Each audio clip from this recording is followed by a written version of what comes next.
Mga kapatid, ang homilya po sa araw ng Miyerkules pong ito ay hango po sa babasahin kong ito. Lucas Kapitulo 14, versikulo 25 hanggang 33. Ang pagiging alagad. Sumama kay Jesus ang napakaraming tao.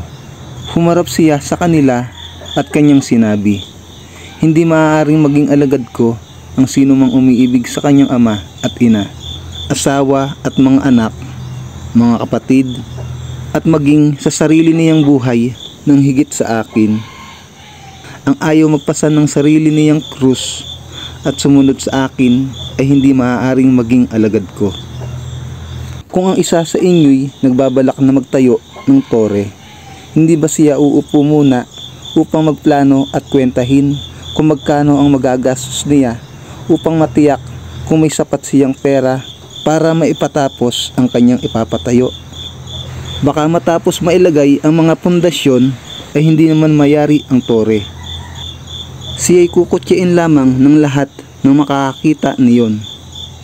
Sasabihin nila, ang taong ito'y nagsimulang magpatayo, ngunit hindi naman naipatapos. O sinong hari na makipagdigma sa kapwa-hari ang hindi muna mauupo upang pag-aralang mabuti kung ang 10,000 kawal niya ay maisasagupa sa kalaban na may 20,000 kawal.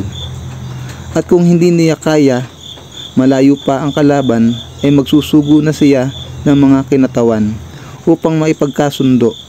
Gayon din naman, hindi maaaring maging alagad ko ang sino man kung hindi niya tatalikuran ang lahat sa kanyang buhay." Ang mabuting balita ng Panginoon. Pinupuri ka namin, Panginoong Hesukristo.